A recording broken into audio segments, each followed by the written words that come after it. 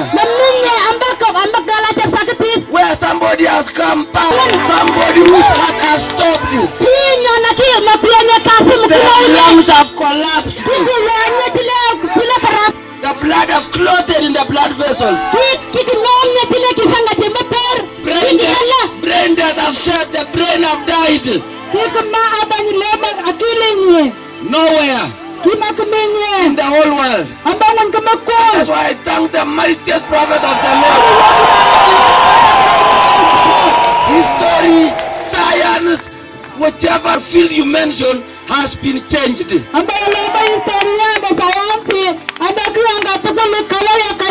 Let me just explain to you briefly why Rosa had to cough and sneeze. Because the lungs had collapsed. So she had to jump start the lungs to cough.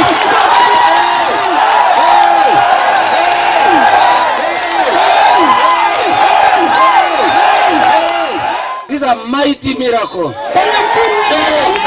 A mighty miracle.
My names are Dr. Sakari Kasepoi, Senior Deputy Director of Medical Services here in Kenya, Professor of Medicine and Surgery at Moi Teaching and Referral Hospital. I'm a consultant surgeon and urologist. I've been consulted in various hospitals in this town of Eldoret and also outside Eldoret. Today, I'm going to talk about an issue, a shocking and amazing phenomenon, a stunning one, that has never been written anywhere, never been heard anywhere. I'm the one who is presiding over this shocking phenomenon, amazing phenomenon of Mama Rosa. I've been recording stepwise progress of the decomposing dead corpse that resurrected. These are decomposing dead corpse that resurrected by the name of Mama Rosa. Never been written anywhere, never been written in any surgical books. This Swart's Principle of Surgery, 9th edition. There's nowhere in all medical books that I've come across where a dead body has resurrected. In fact, death by definition is a terminal thing, it's irreversible. And therefore what I'm talking about today is reversal of death. Somebody who had decomposed and resurrected. And therefore, since I certified the death and resurrection of Mama Rosa, I've been recording stepwise the recovery processes of this person. When Mama Rosa died, I was privileged to witness how she looked like when she immediately resurrected from death. I found her when she was smelling, she was rotten. In fact, that smell would hit you as you enter the door. It was stingy. It was a characteristic smell of death. Mimi ni Mama Ruto mchane, na mimi ni wa maeneo haya Chebarten, South Pokot. Na hii nyumba ni nyumba ya Mama Rosa enye alifufulia. Wakati nilisikia it is well, ndio nikakuja asubuhi mapema, nikakuja hapa na nikakuja kuingia hii nyumba. Wakati niliingia hii nyumba, sasa wakati nilifungua mlango, ufundo na harufu ikanipika. Sasa ilikuwa mbaya sana. Hiyo ufundo na harufu ilikuwa mbaya sana. Sasa nikarudi nyuma. Vile nilirudi nyuma nikakucha mpaka hapa. Sasa nikasikia nikafikiria it is well. Ya chana nikakuwa na uchasiri pamoja na imani, nikarudi tena. Vile nilirudi nikaenda kupata Mama Rosa. Analala hiyo kitanda yake, si hii. Ni kitanda yake hiyo. Sasa hiyo kitanda yake, wakati sasa nilifika nikafunua mrengeti. Vile nilifunua mrengeti, Mama Rosa ilikuwa na harufu mbaya sana. Alikuwa mbaya sana ya kunuka hata maiti.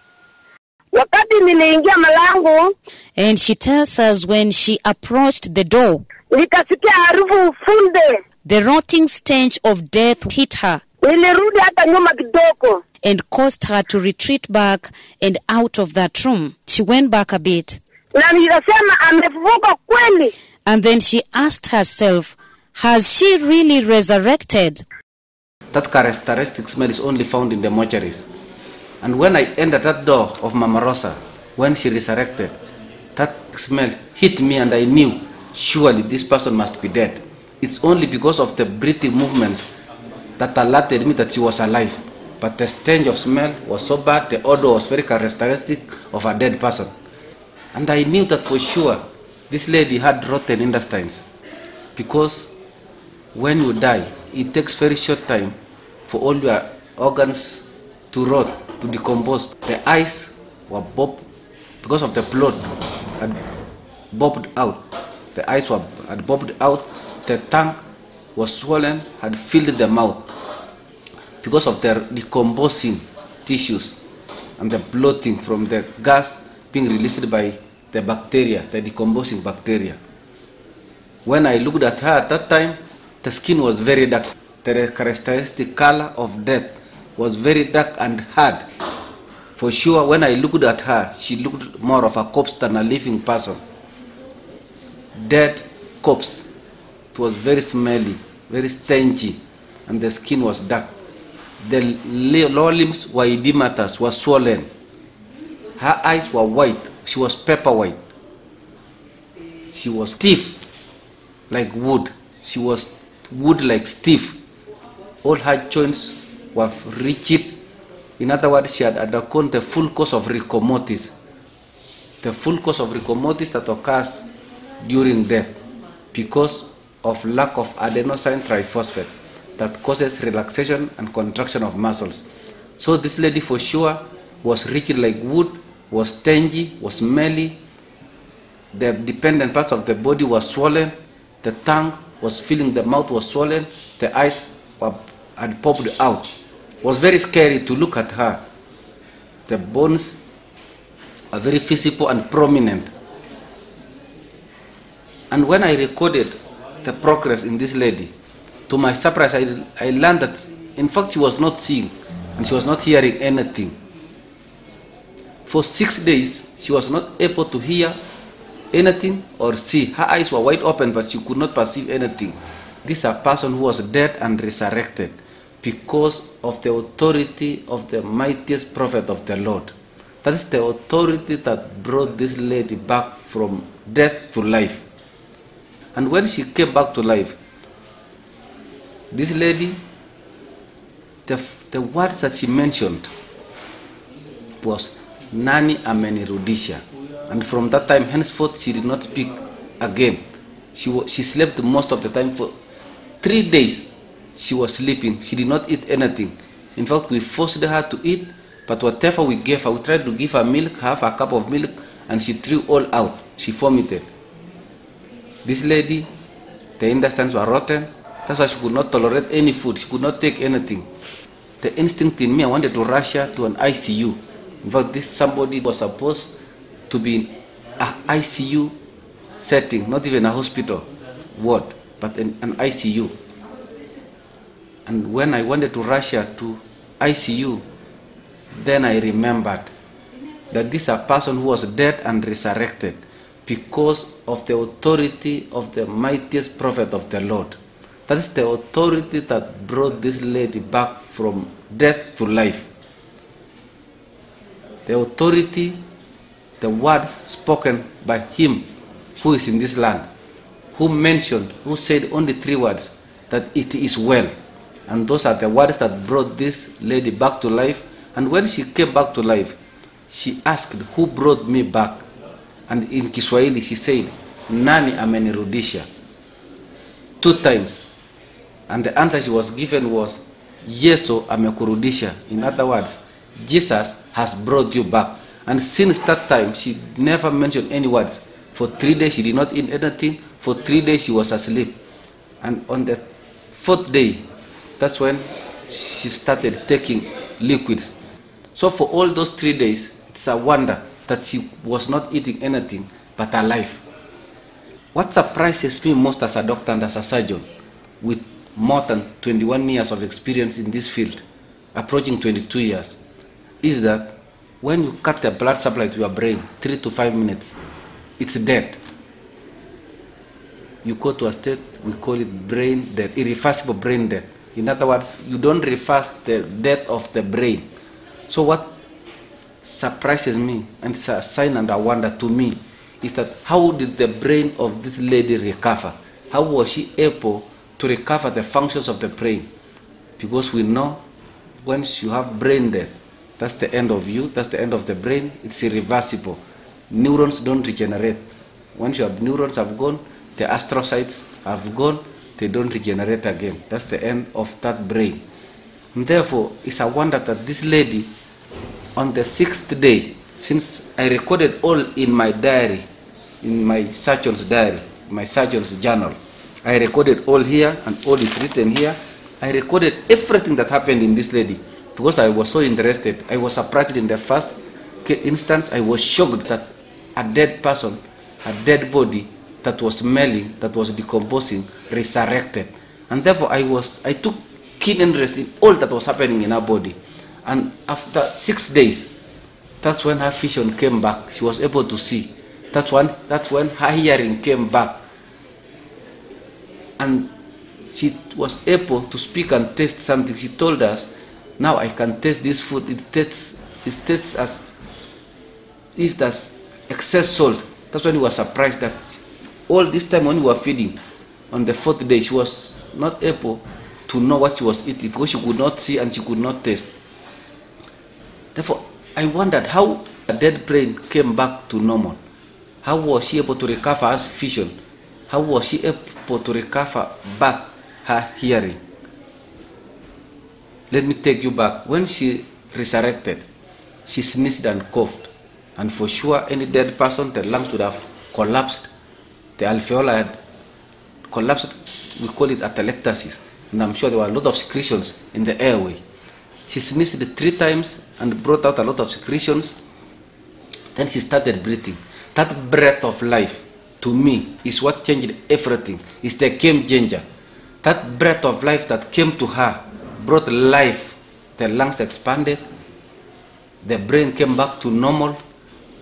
And the cardiovascular system, when you shut off oxygen to the heart, the myocardium dies. You get what we call myocardial ischemia. And once you are dead, your heart muscles are dead, they are dead. They don't recover, they don't regenerate. And the arterial node was able again to generate the impulses that excites the entire heart to beat in a regular manner. And to me, I don't know whether I will say regeneration of the heart muscles or a new heart. This lady must have received a new brain, new lungs, new heart for her to come to normality the way she is today. Because after 6 days, her memory came back, the short-term memory. She was able to remember people. She was able to call her children by name. She was able to call her husband and recognize her husband by name and be able to see things on the 6th day. So to me, this is a big miracle, a sign and wonder that has never been recorded anywhere. We have never recorded anywhere where irreversible brain death comes back to normal, to life. This lady, she was so stiff as wood. But over time, remember, for the first 3 days, she was asleep. She could not be able to even speak. But on the 4th day, 2 people would hold her to sit down and another one to feed her. This has improved tremendously now that on the 7th day, she was able to feed herself. Remember that for the first 1 week, she was being fed. The first 1 week, she was being held to sit on the bed. She could not sit on herself. She had lost all her milestones. This was a dead corpse that resurrected. She lost all her milestones. She lost her vision, she lost her hearing, she lost even her musculoskeletal system. Her muscle power had gone down. She could not sit. And she's continued recovering stepwise and stepwise. On the 6th day, as I said, her memory came back. The short-term memory, but not the long-term memory. For the first time since she resurrected, remember that this lady was feeding. She was eating from the 4th day, but she did not go to the washrooms. That was a surprise to me. In other words, the gastrointestinal system was dead and was resurrecting slowly by slowly. From the smell that was emanating from her breath, you could tell that the intestines were dead. And therefore it took time for the peristalsis to come back, to be able to push and digest the meals downstream. So after 2 weeks, I clearly documented it here on my book, that after 2 weeks, I was waiting eagerly to know what will happen when she goes to the washroom for the first time, when she will be able to relieve herself. My expectations were to be very difficult for her to relieve herself after all that time. I thought she would experience constipation, severe constipation. And I thought she would need an enema or a stool softener. But to my surprise, she relieved herself normally No problem. In fact, it was not a big issue to her. That was a very big surprise to her and a big relief to me. On the 7th day, let me take you back, she coughed a bit. And I was really worried that this cough, does it signify that the lungs have not expanded fully? That does she still has atelectasis? So I took her to a hospital for a chest x-ray, just to find out how do the lungs look like. The medical instinct in me said most probably the lungs are not fully expanded, or there was a lot of secretions in the lungs, or there is atelectasis. And when we took the chest x-ray, to my surprise, to my astonishment, the chest x-ray looked normal. The lungs were fully expanded, very normal. And to me, it looked like this lady had new lungs. It looked like as if the Creator who created us, the Creator of heaven and earth, the Creator who created all living beings and all living things, seen and unseen, must have created a new heart, must have created a new brain, must have created new lungs. That's why she had perfect life. She did not go to ICU as I expected. I thought for sure this lady was going to go to an ICU. When you are dead, the acid balance in you goes haywire. You develop what we call metabolic acidosis, respiratory acidosis. But this lady, there was no corrective measures that we did to her. We did not give her bicarbonate. But her pH came back to normal. Her metabolic acidosis, respiratory acidosis came back to normal.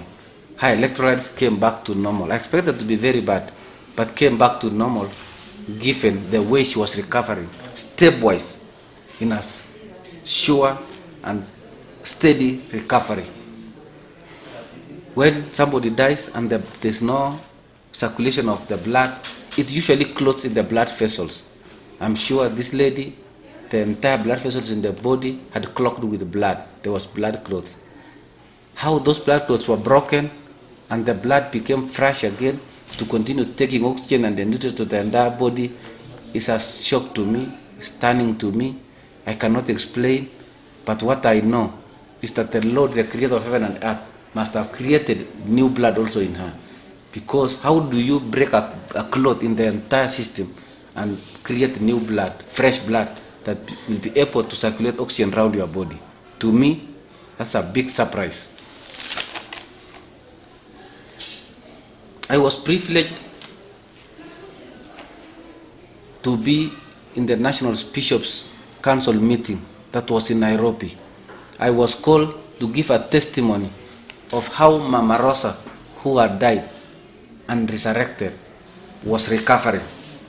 Therefore, in that meeting, Mama Rosa, when I was leaving home to that meeting, because I brought Mama Rosa to a specific place where I always monitor. Every day I make sure that I monitor any changes in her body. And whatever new changes happens, I usually record in my book.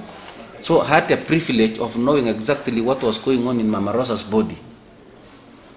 Therefore, when I was called to Nairobi, Mama Rosa had not walked. Mama Rosa was still being carried.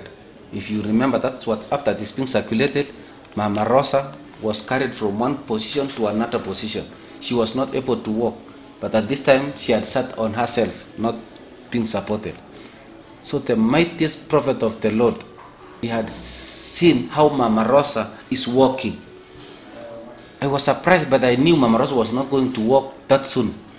So when the mightiest prophet of the Lord described to us how he has seen Mama Rosa walking, to me I thought it would be 2 weeks down the line. But to my shock, the following day, that was on a Friday, I was seated in the upstairs of my room, and Mama Rosa was in another room downstairs, and it was around exactly 2:42 p.m. That was on a Friday, 7th of July 2017. I heard noise coming from down. People were shouting, and to me I was scared. I thought Mama Rosa most probably had collapsed, had fell from her bed, and needed my attention. So I ran down very fast, expecting to see the worst of Mama Rosa. But when I went down, I found Mama Rosa walking.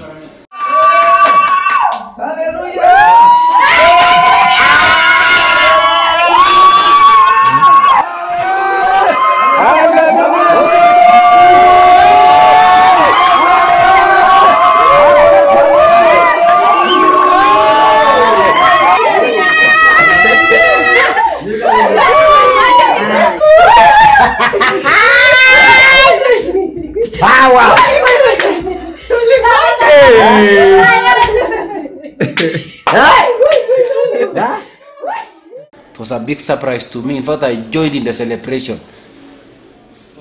I joined the shouting. I joined the joy of celebration. It was a reflex celebration because I expected Mama Rosa to be seated on the bed or lying on the bed. But when I found her walking, I joined in the celebration. Joyous celebration. It was an unspeakable joy. And when I finished the celebration, then the thought of the mightiest prophet of the Lord came back to me. For sure, Mama Rosa was walking exactly the way the mightiest prophet of the Lord had demonstrated to us in Nairobi. That was a big shock to me. Then I realized, who is this person walking amongst us? Who could foretell things that happen tomorrow? For sure, this is the person that had the authority to resurrect Mama Rosa. And again, was able to foresee what was going to happen the following day. And Mama Rosa exactly walked stepwise the way the man of God had described in Nairobi. The joints started to soften up. If you look at her shoulders, on that WhatsApp picture, you'll find that the shoulders are rigid, the hands are crossed across, very rigid. She had undergone full course of rigor mortis, but started to soften up. In fact, since that day when she started walking, she has been improving steadily and gradually. Now she can be able to move her shoulders, which are rigid and fixed. This lady, for sure, since she resurrected, the progress has been slow. The reversal of death has been slow and sure. The process of recovery was slowed down a bit, but she's recovering. Now the long-term memory came back on the 2 weeks down the line. That was on 8th of 7th when he was talking to her. She remembered things. That was on 8th of July 2017. She remembered things that had happened 10 years ago. She told us the stories of her childhood. That's a very big surprise to me. Stunning surprise, a shock, amazing that somebody who had brain dead was able to have her neurons back and all the memory being brought back. In fact, she told us all with fine details of what had happened 10 years ago when she was young, where they were living before they moved to a new place, how her children were, how she gave birth to her children. All the fine details. And another enigma, beloved people, is that this Pokot lady who didn't know Kiswahili. The only language she knew was her native language of Pokot. The first Kiswahili she talked once was when she resurrected and asked, Nani amenirudisha? That's in English is who has brought me back. And the answer she was given back was, Yesu amekurudisha.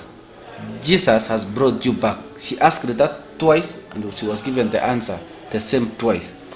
And after that she didn't speak any other Kiswahili till these 2 weeks where she started now speaking fluent Kiswahili. Mimi narudishia Mungu asante. Yokina tarara sabra. Rudisha Rosa ile ilikuwa ngeosa sahi.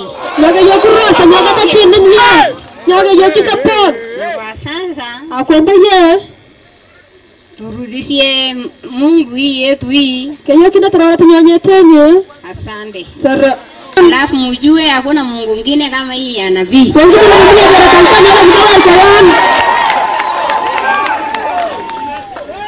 na leo kila siku mimi nilikuwa ongea Kiswahili. Sisi tunapenda na Kiswahili. Mpaka nimeongea.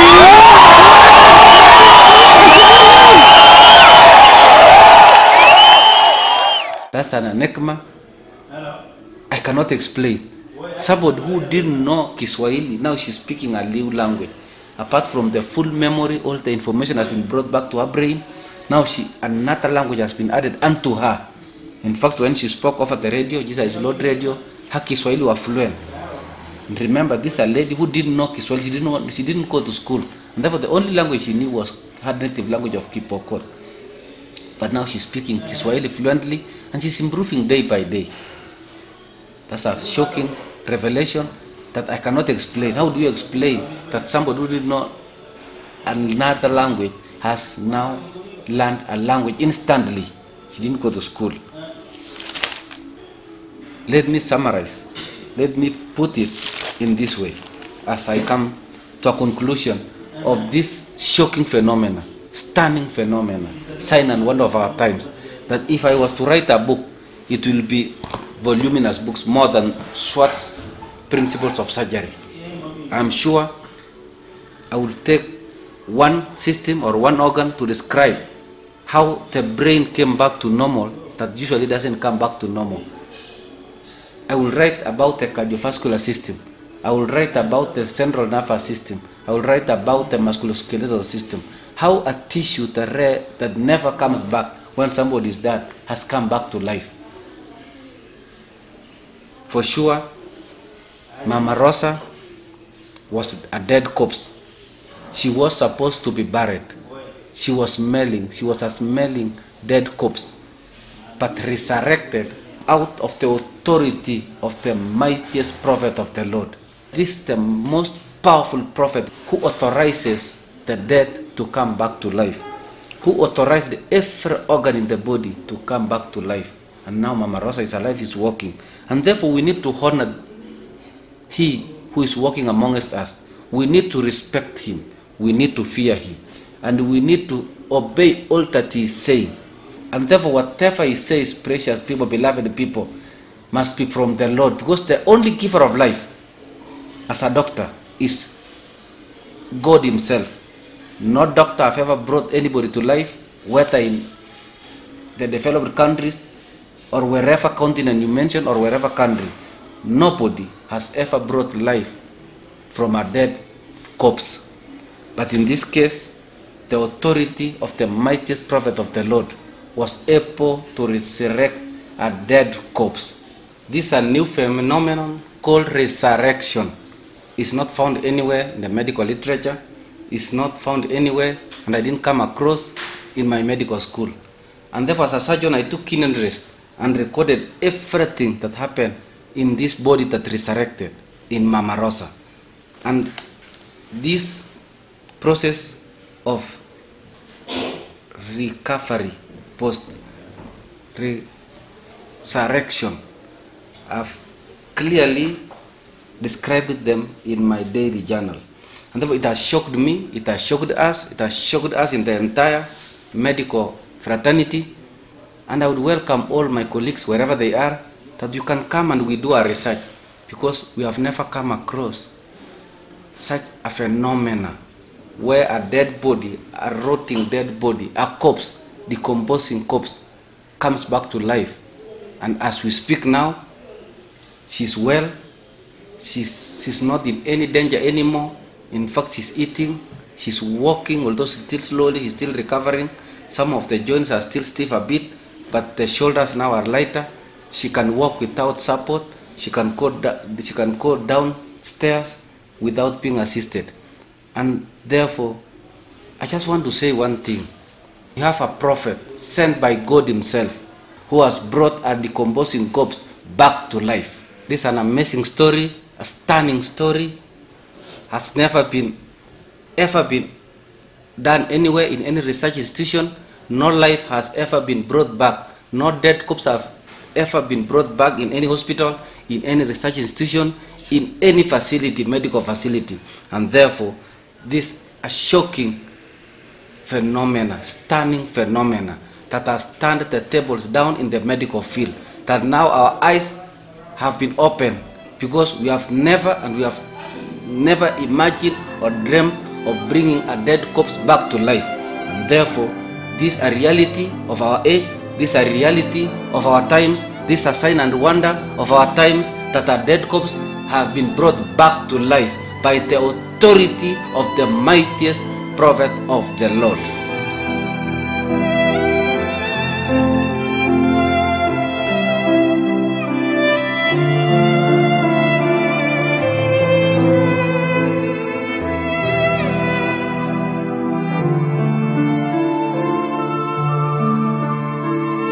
Mama alikuwa amekufa kitambo. Amekufa. amekufa. Lakini wakati neno lilipokuja, nikatoka nje, nikasimama kwa mlango, nikaita wasichana yangu, nikaambia kwa Kipokota, "Kaleka, kucha ndani, iko maneno hapa, iko message, iko maneno hapa." Hai, nikaambia msichana, "Angalia, imetoka kwa nabii wa Mungu na amesema it is well." Nikamwambia, "Let us celebrate, wacha tusherekee, let us celebrate, wacha tusherekee. Nabii wa Mungu amesema it is well, let us celebrate, wacha tusherekee."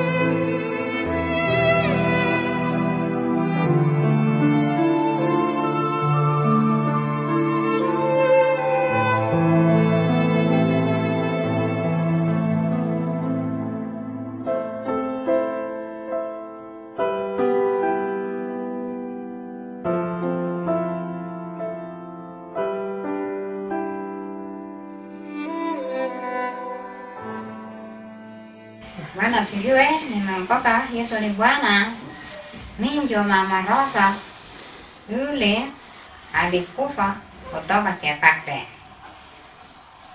Kwa hivyo sasa, kama sio nabii huyu wa Mungu,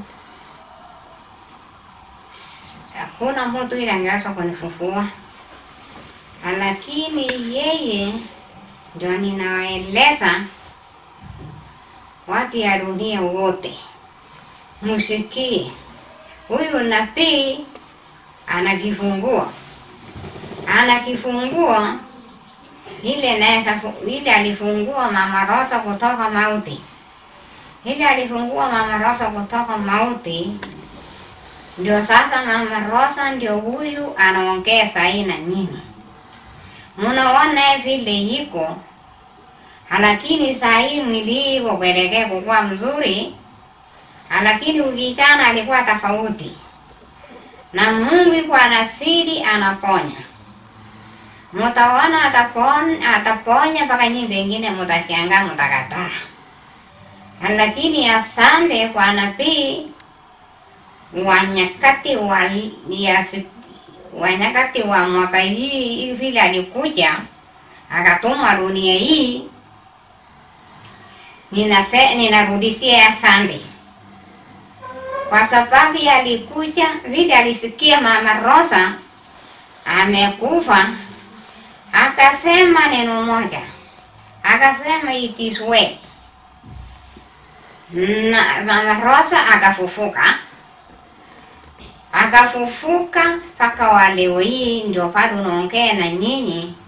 Ndio mimi naeleza wa nyinyi wote, hii Mungu wetu huyu anakifungua. Ile anafungua mtu kutoka mauti. Kwa sababu ni bado nataka nini? Si amefungua Mama Rosa kutoka mauti. Mpaka saa hii hapo naongea na nyinyi. Musikie vizuri, kwa sababu yeye ndiyo akona nguvu ya kuweza kupeleka sisi wote mbinguni. Hakuna mahali pengine tukifuata yake. Yeye ndio mkubwa, ni mkubwa kushinda wote. Kwa hivyo mimi ni Mama Rosa Samson kutoka Cheparte. Kwa sasa nimewaambia nyinyi huyu nabii wetu ana nguvu, kwa sababu alitoa Mama Rosa ile ingelikuwa amefunikwa na mchanga, akakawanyisha na mchanga.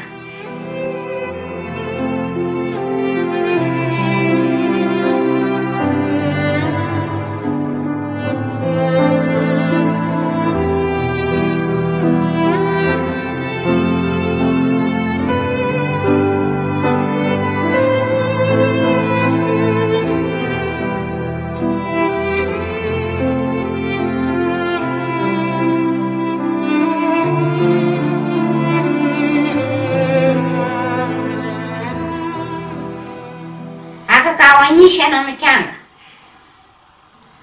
Ndio mpaka sasa ipo naongea na nyinyi. Sasa nyinyi bado mnataka nini tena? Na mmesikia wengine ameniona. Sasa nyinyi bado mnataka nini tena? Kwa hivyo mtutubi samsetu na tufuate ya nabii. Tufuate hii ya nabii wetu huyu. Yeye ndio ana nguvu. Yeye ndio mtu wa Mungu. Kwa sababu yeye ni mtu wa Mungu, kwa sababu alitoa Mama Rosa ili alikuwa amekufa. Yule alikuwa amekufa. Kama ingekuwa sio yeye, singelikuwa nimeoza na nimesaulika. Kwa hivyo ninawaeleza wote wa dunia, ninawasalamia nyinyi wote, mfuate hii nabii huyu. Ako na kifungua, anakifungua, anaweza fungua mtu kutoka mauti. Si mnaona alitoa Mama Rosa, alifungua kutoka mauti na akawanyisha na mchanga. Na mnaona sasa bado naongea na nyinyi, na mtaona yeye atasidi akipona maka kesho. Mtajua ni yeye, kwa sababu wa huyu Mungu, kwa sababu wa huyu Mungu wa nabii. Kama angekuwa yeye hakuna uwezo, kama angekuwa mwingine hakuna uwezo, lakini amepona kwa sababu wa Mungu wa huyu nabii wetu.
name is Dr. Toromoko J. I am a Senior Assistant Director of Medical Services or Medical Specialist 1 working for Kenya government. I have worked for over 20 years, and the first I worked as a medical officer in Moi Teaching and Referral Hospital when I was based in Eldoret, and then later on I came to Baringo District Hospital where I became the District Medical Officer of Health for the entire district, And then later on, I came to the provincial headquarters Nakuru, where I was coordinating the HIV program for the entire Rift Valley province. And then currently, I am the sub-county medical officer of health for Nakuru North. I oversee the entire facilities of Nakuru North. So recently, there was a very shocking incident of Mama Rosa's case of death and resurrection. And from my knowledge, which I acquired in medical school, I read quite a number of books. We have even the books of pathology, you know, they are voluminous books. And all of them, there is none where it is indicating that death can be reversed. But there is this case of Mama Rosa who died and actually resurrected again. And I followed closely, and Mama Rosa underwent all the processes of death. There was no respiratory effort. She stopped breathing completely. And there was no heartbeat. The heart also died. The brain also died. So all the systems of the body that support life came to a standstill. And after death, this woman resurrected, came back to life. This is something that has shocked us as medics. I've tried to analyze, because when somebody has died, there is nowhere indicating that somebody can be reversed. Death can never be reversed. Because even the system of the body, maybe just to give you a little bit of how life is sustained, the smallest unit of the human being is the cell. And when you combine several cells, you get the tissues, then you get the organs, you get the systems. And there are systems which support life in the body. We have the respiratory system. This is the system that provides oxygen on a regular basis to make sure that that oxygen is applied to the body. We have also the gastrointestinal tract. This is the system that allows energy in terms of food to come to the body. And then we have the cardiovascular system. Cardiovascular system comprises of the heart and the blood vessels. This is the system that distributes the oxygenated food to the various tissues of the body, to the various organs of the body to be used, especially the brain. And remember that the brain, if it is deprived of oxygenated blood for more than 3 to 5 minutes, it just dies. So the case of Mama Rosa is a shock. It has shocked the medical fraternity.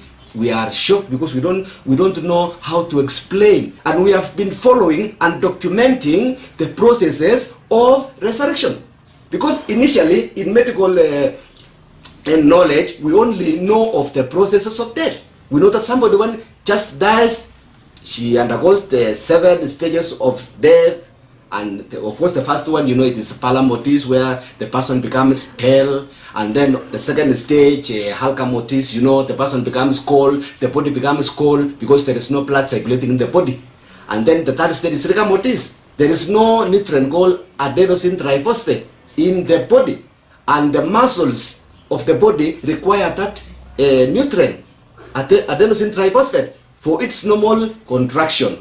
So if it is not supplied, then there is no muscle contraction. The muscles become stiff and rigid. Mama Rosa reached that stage. And of course, there are other stages which somebody undergoes until it reaches the stage of skeletonization. So for me as a medical practitioner, to have documented now the processes of reversal of death, it is a shock and a wonder. Because now medicine cannot explain. It is only in the supernatural that we can find such. So it is my wish that if this knowledge can actually be incorporated into medicine, because it is a new area, it's a new chapter in medicine. We have never seen people resurrecting. Every time somebody dies, we just dispose. But now there is hope, because Mama Rosa has just resurrected. In conclusion, I would like to say this. As a medical practitioner, having worked for over 20 years as a medic in the area of medicine and surgery, and I've never seen any case of reversal of death. It has never happened in medicine, because when the brain dies, and it dies just after 3 to 5 minutes, you can never talk of any reversal. That person is gone.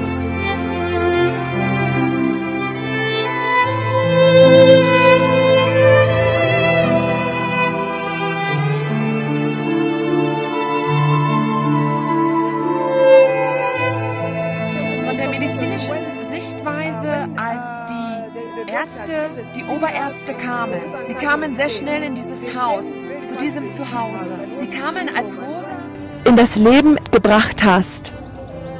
Und danke, mächtigster Prophet des Herrn, dass du eingeschritten bist. Liebe Leute, lasst uns jetzt reingehen in das Zimmer von Rosa und lasst uns das Bett anschauen.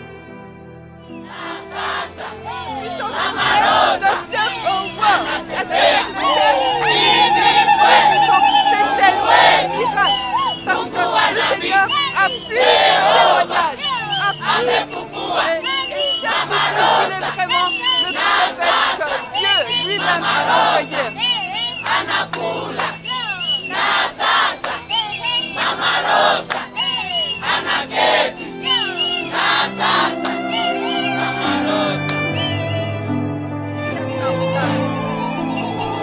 Ja joukossa on lakimiehiä, joukoissa on tohtoreita, poliisipäälliköitä, professoreita, lakimiehiä, leskiä, orpoja, kaikista yhteiskuntaluokista ja vauvasta vaariin. Ihmiset ovat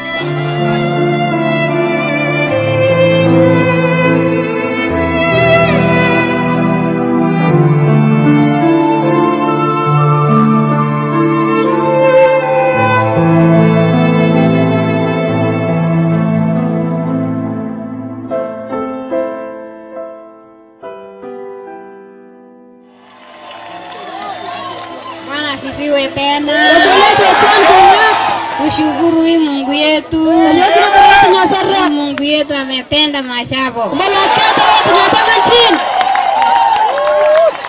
Kwa hivyo tushukuru Mungu yetu ya nabii. Anatujua leo. Huyu Mungu ya nabii ni Mungu ya kutisha.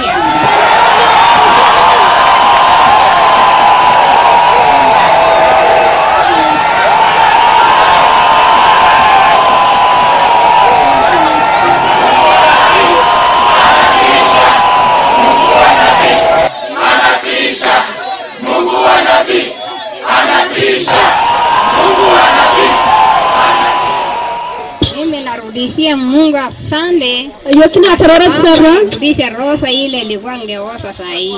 Nyoga yokurosa nyoga takini mia. Nyoga yokisapo. Kwa sasa akwenda ye. Turudishie Mungu yetu hii. Yokina tarara tunyenyetenye. Asante. Sara. Alafu mjue hakuna Mungu mwingine kama hii ya nabii.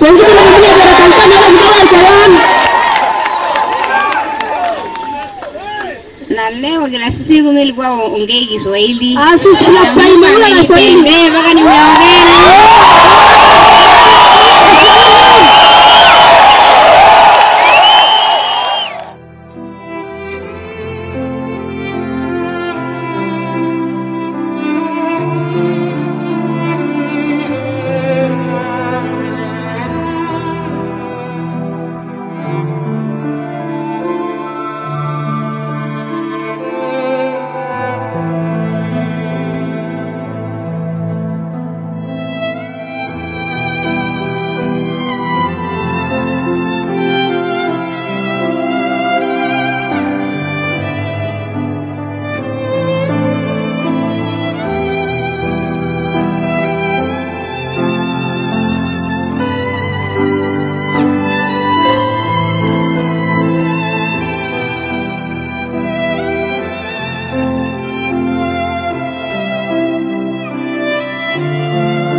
My name is Dr. Catherine Wangoi, retired Deputy Director of Medical Services, consultant pediatrician, I've been a doctor for the last 39 years.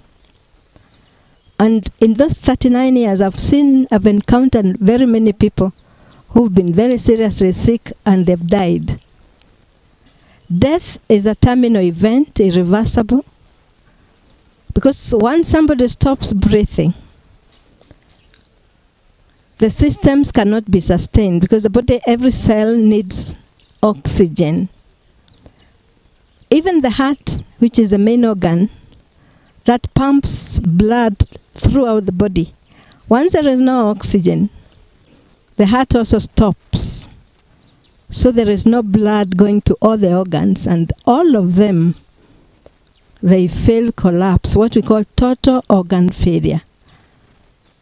And it's not possible, once somebody has died, to be reversed again. The brain dies, the liver dies, the kidneys, and the respiratory system was the first to die. The nerves, the muscles, the digestive system, all of them have collapsed. And when it gets there are no options left for that particular person. But recently, I was very shocked and stunned. A lady in West Pokot died and later on resurrected. Very surprising. She started sneezing and coughing and breathing again. This cannot be found in the medical science. And from the records of the doctor who's been looking after her, for the first 3 days after she started breathing, she had a very characteristic smell of death. Then she was smelling so badly, meaning her digestive system was decomposing. And normally the digestive system has many bacteria. And when it starts decomposing, those bacteria are in millions. And she cannot survive with such infection. A normal person, even if you just rot a small section of the gut, it's a medical emergency. That part must be removed for that person to survive. So it's very amazing how this particular lady survived 3 days smelling like a dead person, white eyes. And the way we know it in the medical science, there's particular biological systems which must be working for life to be sustained. As I said, there is no medical science that can reverse death. So for this lady to have come back to life, to be resurrected, is some power apart from the medical knowledge. And that power is so massive, so mighty, that power doesn't need working biological systems to sustain life. It is a big puzzle. How did it happen? Who kept her alive? Then slowly, she regained her strength without any medical intervention, her eyesight, her hearing, her nerves. She started feeding. And then she could sit with support. Eventually she's walking. This is a very big phenomena. Coming back to life is a big thing because she's surviving on other powers apart from the medical science. And I can't understand it, I can't explain it, it's not in medical textbook, it's never been written. I've never heard of anybody who has come back from the dead. And this is a lot of hope that there is a very mighty power that can return people from the dead and keep them and sustain them.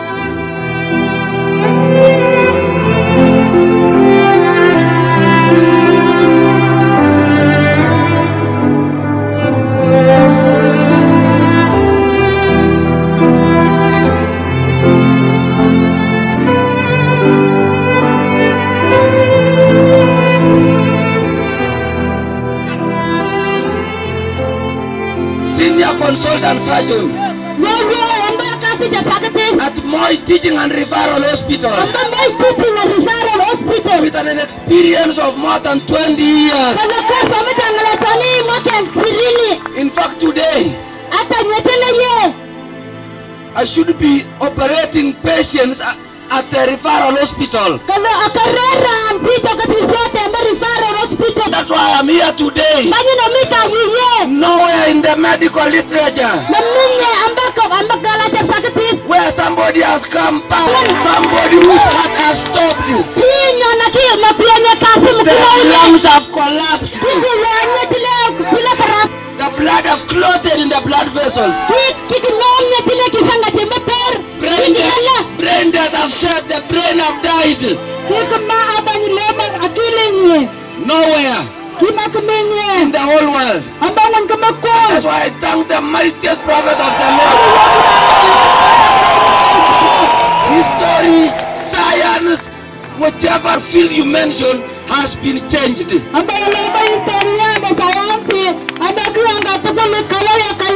Let me just explain to you briefly why Rosa had to cough and sneeze, because the lungs had collapsed.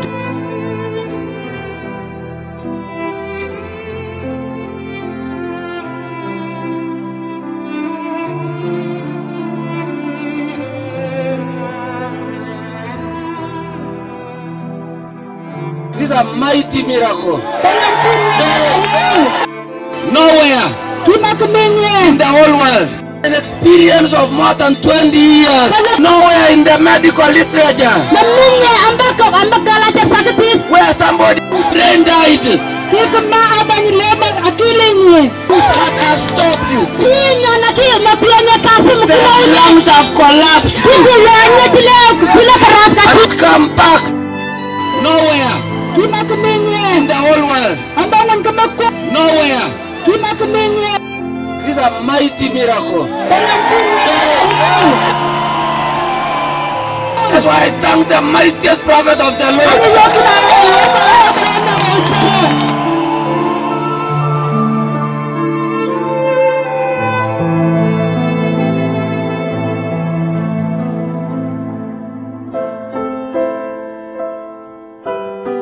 My name is Dr.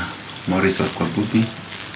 I'm a consultant surgeon and currently working in Kitale as a Chief Officer for Health, as a Provincial Director of Medical Services here in Western Province. It's very clear that Mama Rosa actually was not breathing, so there was no cardiac activities and there was no breathing. So basically Mama Rosa was dead. When she was dead, the children were actually literally crying outside, and the husband wrote a message to the mighty prophet of the Lord and said that it is well. And Mama Rosa sneezed back and started breathing. This phenomenon cannot be explained medically. This to us is a miracle. So this was purely a miracle through the word of a mighty prophet of the Lord. And to me, as a profession, yeah, we confirmed the lady was dead. Yes, we confirmed that with the word from the mighty prophet of the Lord, the lady came back to life. And it just confirms that it's a miracle. This phenomenon cannot be explained from the scientific terms, cannot be explained in the medical terms, cannot be explained in the worldly terms or in any other terms, but can only explain that it's a miracle by the mighty prophet of the Lord. And it just confirms that it's a miracle. And to me it's very clear in my mind, no doubt, that these are the end times. And when God said that, promised in the Old Testament, that before the coming of the Messiah, that the Lord will release back the spirit of the prophet Elijah. And prophet Elijah actually resurrected life to death to life. And that is exactly what the mighty prophet has done. So to me it is very clear that these are the end times and the Messiah is coming. This phenomenon cannot be explained from the scientific terms, cannot be explained in the medical terms, cannot be explained in the worldly terms or in any other terms, but can only explain that it's a miracle by the mighty prophet of the Lord and the Messiah is coming. That is actually the simple message to me and to the whole world, that they should get that the Messiah is coming, and this is the prophet that God has brought to lead the church before the Messiah comes.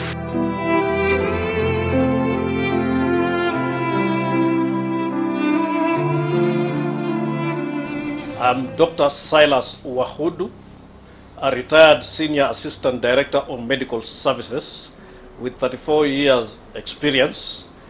The bulk of these years I have served in psychiatric units at both the Provincial General Hospital Kakamega and at the Madari Hospital in Nairobi.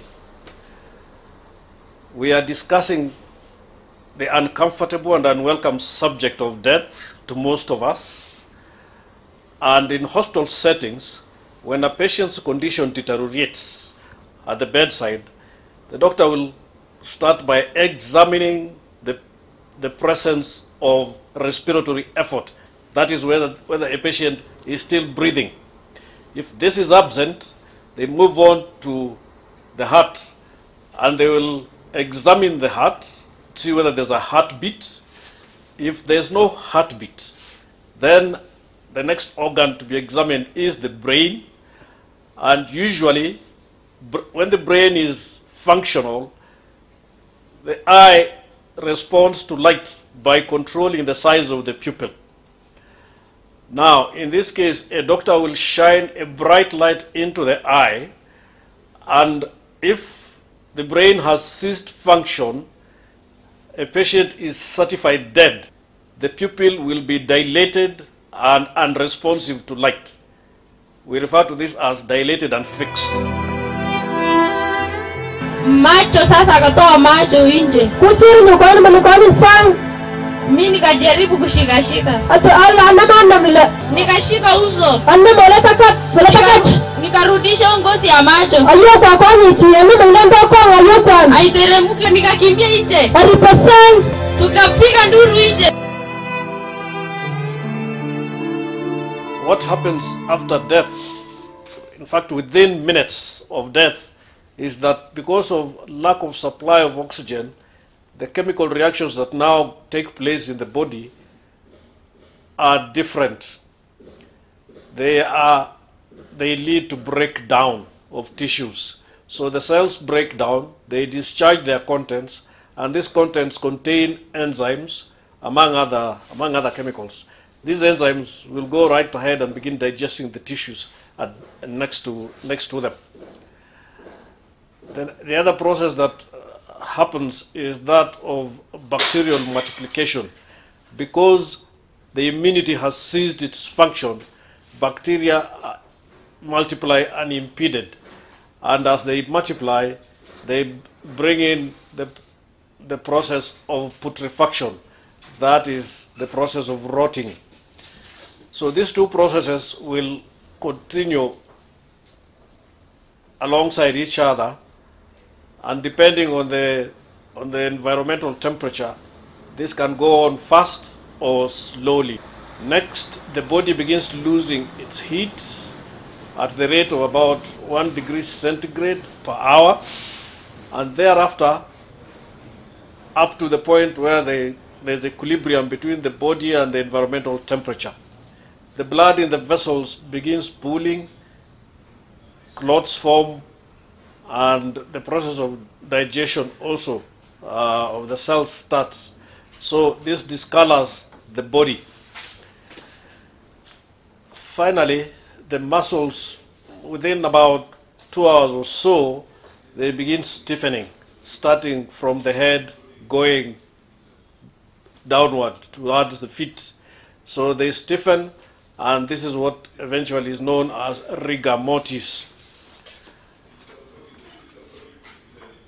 Now, to us in Kenya, we received breaking news of Mama Rosa. Mama Rosa, who had died, had been certified by a senior doctor, Dr. Zachary Kasipoi, a consultant surgeon. Mama Rosa, upon word being sent to the mightiest prophet, within hours of that, was noted to sneeze, and she sneezed 3 times and eventually coughed, signs that breath had come back into her body. So Mama Rosa has been resurrected, and she's moving away gradually from death. Life that is increasingly coming towards normal, moving away from death. We are able to document the processes of this improvement. This is unreported anywhere. It's unrecorded and unknown that we be able to record step by step the improvement that is recorded in Mama Rosa's body. This is a new science, the science of resurrection underway.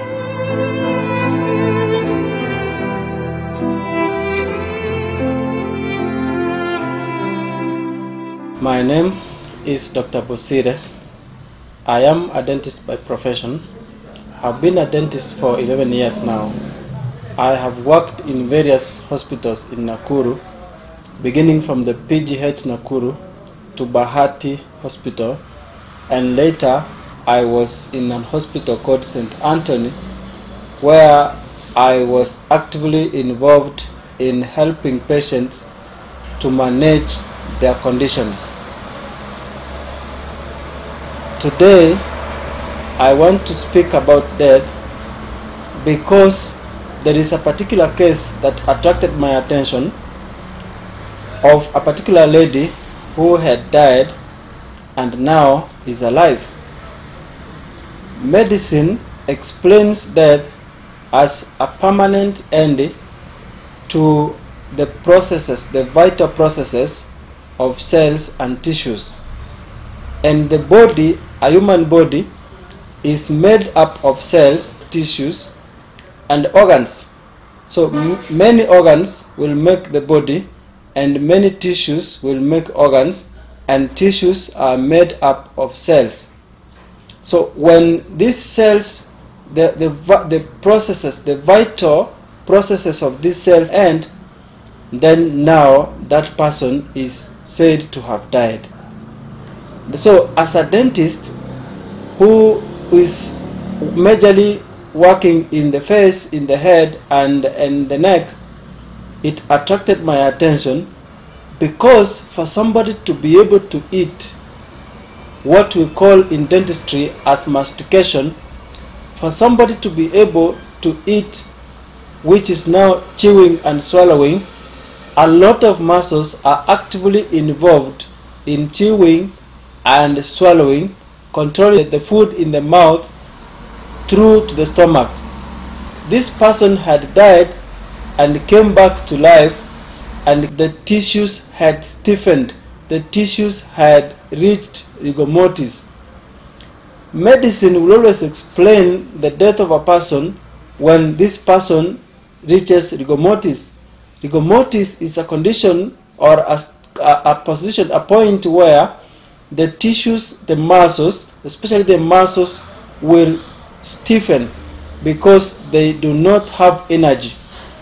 So for somebody to have passed away, for somebody to have died, then this tissue, the tissue structure, the muscle structure of the face had stiffened.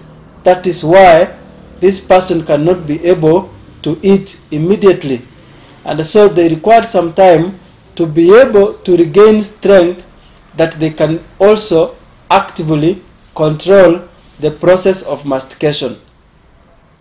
I had to ask, was this person able to speak? And if so, after how many days was she able to speak? They told me she spoke immediately, but later she was not able to speak until after the 3rd day when she was able to speak. It is well. And those are the words that brought this lady back to life. And when she came back to life, she asked, who brought me back? And in Kiswahili she said, nani amenirudisha? 2 times. And the answer she was given was, Yesu amekurudisha. In other words, Jesus has brought you back. And since that time, she never mentioned any words. For 3 days, she did not eat anything. For 3 days, she was asleep. And on the 4th day, that's when she started taking liquids. I knew that for sure that these muscles had died. Usually, when a person dies, the 4 basic muscles of the face, the buccinator muscle, the temporalis muscle, the orbicularis muscle, and also the thyroid muscle, which are working together actively to be able to necessitate the functions of the face. And so, when this person reaches rigor mortis, the muscles of the face are among the first muscles to reach rigor mortis. And so this person, after coming back from the dead, after coming back to life, this person is not able to speak or even eat because the muscles are not in coordination. Then I knew for sure that something had happened. So I went further and asked what had happened. Then I was told there is some supernatural power that brought her back to life. Then I said, as a medical practitioner, this one is not documented in any book, and these books are very large in volumes that do not have any information about how a person is after coming back to life. Then I said, as medical practitioners, we need to embrace this phenomenon, the phenomenon that has brought somebody back to life after death. Lastly, I want to speak to the medical practitioners, wherever they are. Indeed, this is a stunning occurrence. It is a stunning phenomenon that a person can come back to life after death.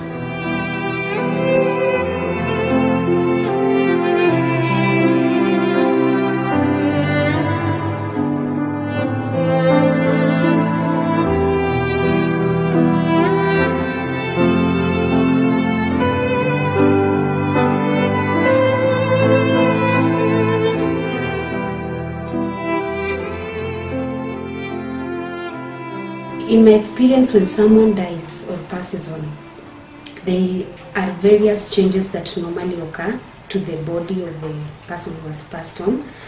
These changes include both physical and chemical changes that occur to the body right from the time of death. And they occur in stages, and most of the time specialists use these changes to determine the time intervals that occur after death. So there are those immediate changes that occur, then we have the early changes and the late changes. We have the cessation of respiration, cessation of cardiac activity, changes that occur to the eye, absence of reflexes, and also primary flaccidity. So once you have noticed that this has happened to a patient who has changed condition, post-mortem changes begin to take place. We have early post-mortem changes and late post-mortem changes. Then the next change that occurs is called rigor mortis. Rigor mortis is a post-mortem rigidity and or stiffening, in other words. So this happens due to lack of production of energy. We call it ATP energy. So the muscles are not able to produce energy to cause movement. So lack of that production of energy makes the muscles to stiffen. At this point, you normally see that a body is now stiff. It cannot be flexed or extended. It cannot be moved in any direction. Now, it has come to our attention that a lady by the name, a woman in South Pokot by the name Mama Rosa, died and came back to life. Basically, it has not been recorded anywhere in the medical literature. There are no medical reports that show that evidence that there was someone who died and came back to life and what happened after they came back to life medically. So there is no documentation anywhere, and this is now happening for the first time, and it's even a shock, and it's a stun to most medical practitioners. So with Mama Rosa, for her to die and come back to life, it is a wonder and it's a miracle. And I have pictures with me after she came back to life, and I can see she has extensive rigidity and stiffening of the muscles. Like I can see the hands are very stiff. I can see the upper limbs are also very stiff, and the hands has obvious deformities. I can see the upper limbs and the lower limbs are still very stiff. This picture also shows the same. There are obvious bony prominences. You can see the shoulders and the obvious deformities that are in the hands. This one still giving us evidence that there is a stiffening of the hands and the feet, the hands and the legs. This is Mama Rosa, who had died and came back to life. So with this kind of pictures that I see, it makes me wonder, could it be that she died long ago? Because by the time we were getting stiffening, it had already, that was rigor mortis that had already set in. So could it be that it had taken more hours? And since she came back to life, what has been remarkable is that there has been stepwise developments from the time she came back to life. She coughed and sneezed, and she did not immediately start moving and doing the normal functions of life. It took some time before she started doing the basic functions of life. So it gives you evidence that there was damage to the neurological system, there was damage to the GIT system, there was damage to the respiratory and the cardiac system, there was also damage to the musculoskeletal and the renal system. Because when she comes back, they come back in steps, a stepwise development. At first she was not able to walk. She could not walk because of the extreme stiffness and extreme rigidity. Then she could not feed. She did not have appetite at that time. This means that also the gut had suffered injury. Then she could not see people, and she could not hear, and she could not even perceive the taste of food. So this also means that the CNS, or the nervous system, had basically been injured and damaged because of lack of oxygen for those hours that she was dead. Then this gives you evidence that she suffered some fatal injury to basically all her systems. That's why it came back in stepwise, and it happened step by step. She could not see for the first 6 days. Then she started having normal bowel movements and going to the toilet for short calls after about 14 days. So meaning that the renal system had been shut down and was now being restarted. And also the gut could not absorb the food as it's supposed to do. So because it had lacked oxygen for a while, so it also took that amount of time to come back. And this, in my opinion, as a medical practitioner, I have never seen it anywhere in the world. It has not been recorded also anywhere in the medical literature. So it's evidence that a woman who died came back to life and then started having basic functions. It's even a shock, and it's a stun to the medical practitioners.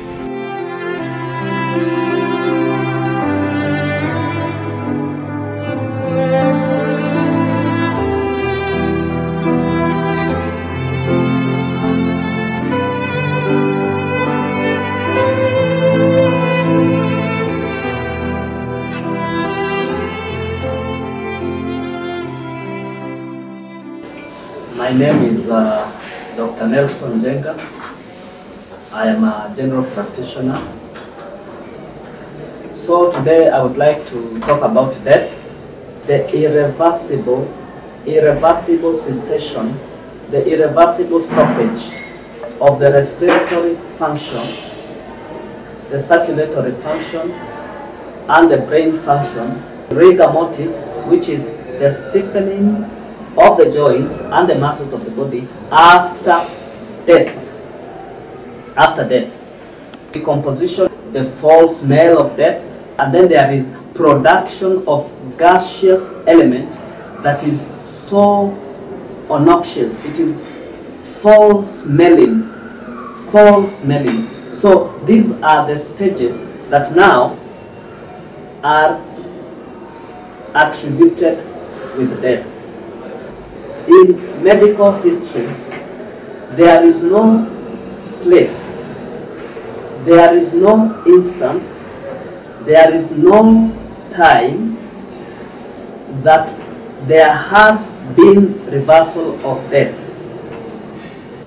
The pupils are dilated, the eyes, the pupils of the eye become dilated and fixed, and they do not react to light, and the pupils have dilated, then it means now death has come.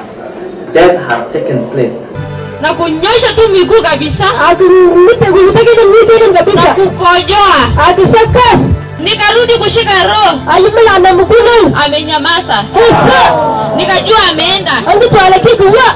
Na kaenda hivyo akatoa ulimi nje. Kumusingalia busanga. Vitu kama mate nje. Akupata kundala nyawula. Macho sasa akatoa macho nje. Kuchiri nyukwani mlikoni sang. Mimi nikajaribu kushika. Ati Allah anamla. Nikashika uso. Anamleta kat. Nikarudisha ngozi ya macho. Aliyo kwa kwani tieni mlendo kwa aliyo kwa. Aiteremki. Nikalia. Allah. Tukashika miguu ati tunajaribu kukunja, nikajaribu kukunja haikunjiki. Anamba kelele tata hata yokuna la makuyokunya kelele. Mimi nikaenda kuchukua siti. Awachang ship. Tukamfunika yeye anachanyinde tukakubebemeka atorapata nikakimbia nje alipasai mtoto dadangu akanifuata tulipana montaje benja tukapiga nduru nje. And that is when we use those parameters, simple parameters, to certify death, to now say that this person has died.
Mungu wa nabii Jehova amefufua Mama Rosa, na sasa Mama Rosa anakula, na sasa Mama Rosa anaketi. It is well, Mungu wetu, Mungu wa nabii Jehova. It is well.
mama alikuwa amekufa kitambo. Amekufa. Lakini wakati neno lilipokuja, nikatoka nje, nikasimama kwa mlango, nikaita wasichana yangu, nikaambia kwa kipokota, "Kaleka, kucha ndani. Iko maneno hapa. Iko message. Iko maneno hapa." Hai. Nikaambia msichana, "Angalia, imetoka kwa nabii wa Mungu na amesema it is well." Nikamwambia, "Let us celebrate. Wacha tusherekee. Let us celebrate. Wacha tusherekee. Iko maneno hapa. Iko message.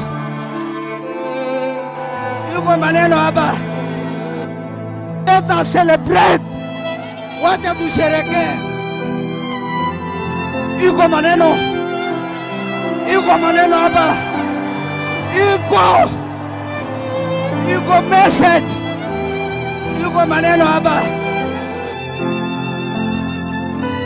Angalia, imetoka kwa nabii wa Mungu na amesema it is well. Let us celebrate. Wacha tusherekee. Iko maneno hapa. Iko message. Iko maneno hapa. Hai. Let us celebrate. Wacha tusherekee. Iko maneno hapa. Iko message. Iko maneno hapa. Let us celebrate. Wacha tusherekee. Iko maneno hapa. Iko message. Iko maneno hapa.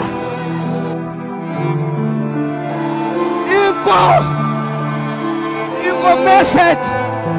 Hai. Angalia, imetoka kwa nabii wa Mungu na amesema it is well. Let us celebrate. Wacha tusherekee. Wacha tusherekee. Wacha tusherekee.